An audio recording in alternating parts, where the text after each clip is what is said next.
At this time, I have the honor to present to you the moral leader of our nation. I have the pleasure to present to you Dr. Martin Luther King, Jr.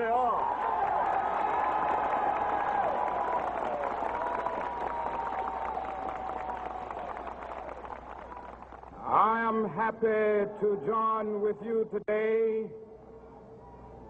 in what will go down in history as the greatest demonstration for freedom in the history of our nation. 50 years ago, a great American in whose symbolic shadow we stand today signed the Emancipation Proclamation. This momentous decree is a great beacon, light of hope to millions of Negro slaves who has been seared in the flames of withering injustice. It came as a joyous daybreak to end the long night of their captivity, but 100 years later, the Negro still is not free. 100 years later,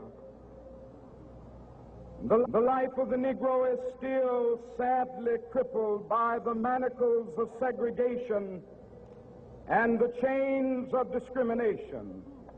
100 years later, the Negro lives on the lonely island of poverty in the midst of a vast ocean of material prosperity. 100 years later, the Negro is still languished in the corners of American society and finds himself in exile in his own land. So we've come here today to dramatize a shameful condition. In a sense, we've come to our nation's capital to cash a check. When the architects of the Republic wrote the magnificent words of the Constitution and the Declaration of Independence, they were signing a promissory note to which every American was to fall heir. This note was a promise to all men, yes, black men as well as white men, would be guaranteed unalienable rights of life, liberty, and the pursuit of happiness. It is obvious today that America has defaulted on the promissory note insofar as her citizens of color are concerned. Instead of honoring this sacred obligation, America has given the Negro people a bad check, a check which has come back marked insufficient funds.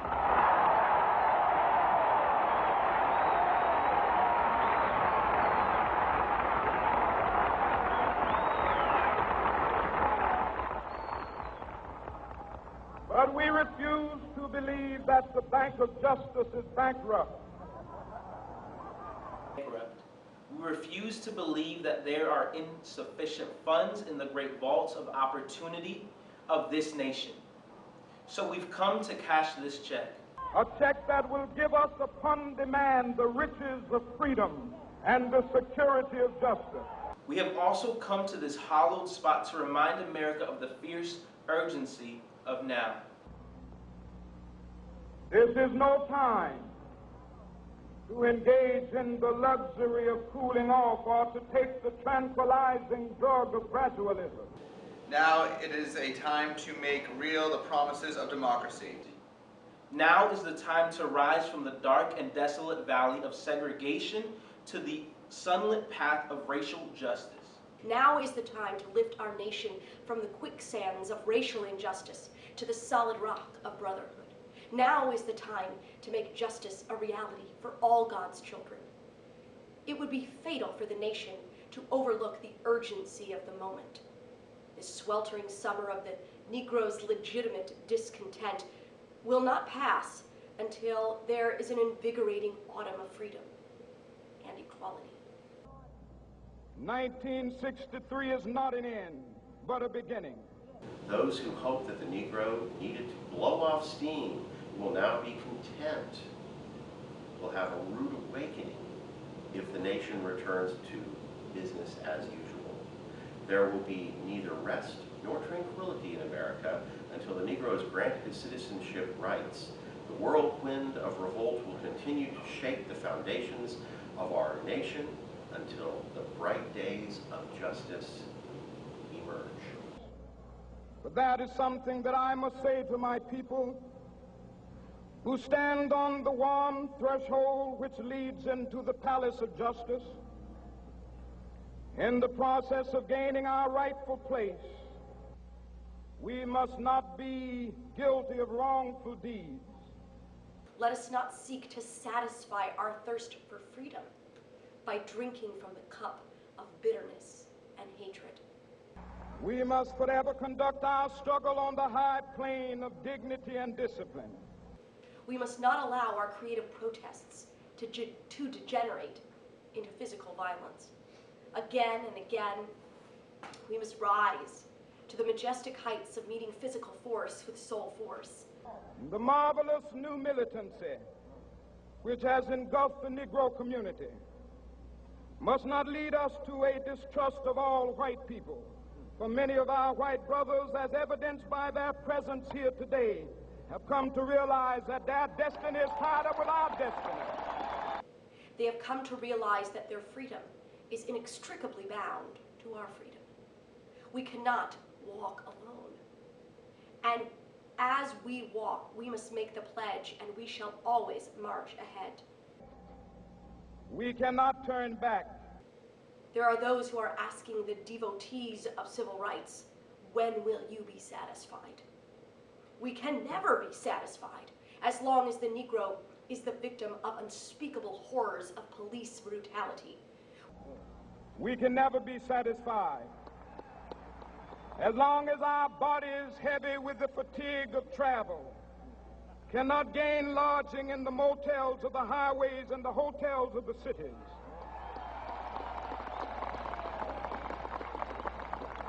We cannot be satisfied as long as the Negro's basic mobility is from a smaller ghetto to a larger one.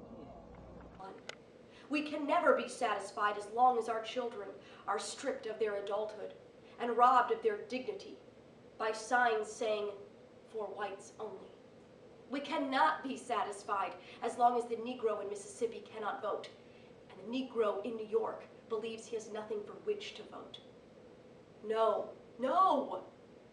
We are not satisfied, and we will not be satisfied until justice rolls down like waters and righteousness like a mighty stream. I am not unmindful that some of you have come here out of great trials and tribulations.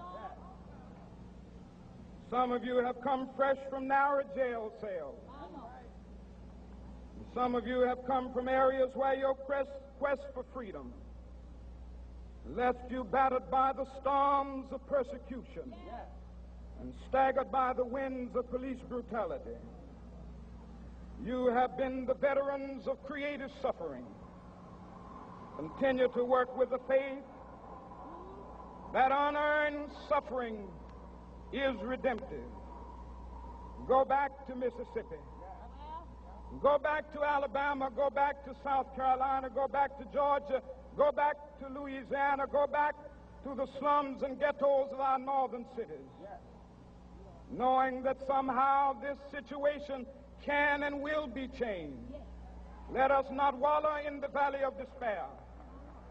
I say to you today, my friend,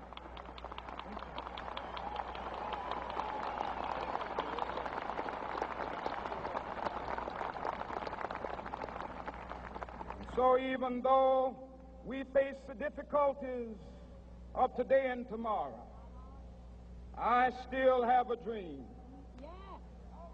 It is a dream deeply rooted in the American dream.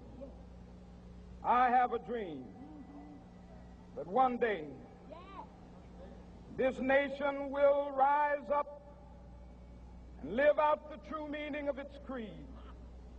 We hold these truths to be self-evident, that all men are created equal.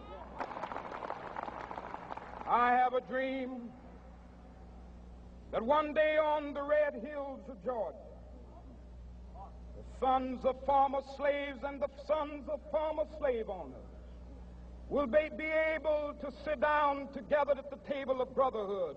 I have a dream that one day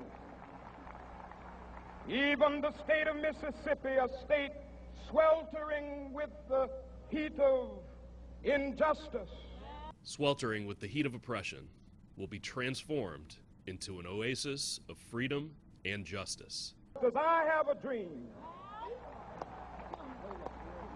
that my 4 little children will one day live in a nation where they will not be judged by the color of their skin, but by the content of their character.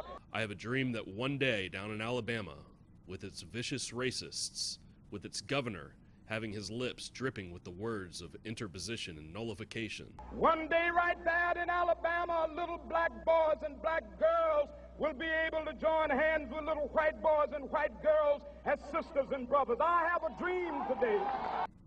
I have a dream that one day every valley shall be exalted, every hill and mountain shall be made low, the rough places will be made plain, and the crooked places will be made straight, and the glory of the Lord shall be revealed, and all flesh shall see it together. This is our hope. This is the faith that I will go back to the South with.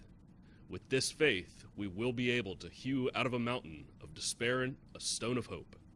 With this faith, we will be able to transform the jangling discords of our nation into a beautiful symphony of brotherhood. With this faith, we will be able to work together, to pray together, to struggle together, to go to jail together, to stand up for freedom together, knowing that we will be free one day. This will be the day. This will be the day when all of God's children will be able to sing with new meaning, "My country, 'tis of thee. Sweet land of liberty, of thee I sing. Land where my fathers died, land of the pilgrim's pride. From every mountainside, let freedom ring. And if America is to be a great nation, this must become true. And so let freedom ring. From the prodigious hilltops of New Hampshire, let freedom ring. From the mighty mountains of New York, let freedom ring. From the heightening Alleghanies of Pennsylvania, let freedom ring. From the snow-capped Rockies of Colorado, let freedom ring. From the curvaceous slopes of California. But not only that, let freedom ring from Stone Mountain of Georgia. Let freedom ring from Lookout Mountain of Tennessee. Let freedom ring from every hill and molehill of Mississippi, from every mountainside. Let freedom ring. And when this happens,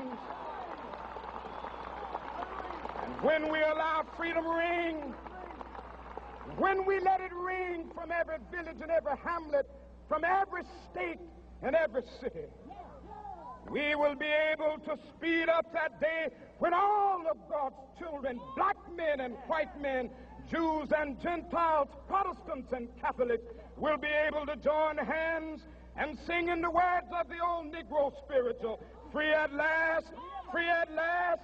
Thank God Almighty, we are free at last."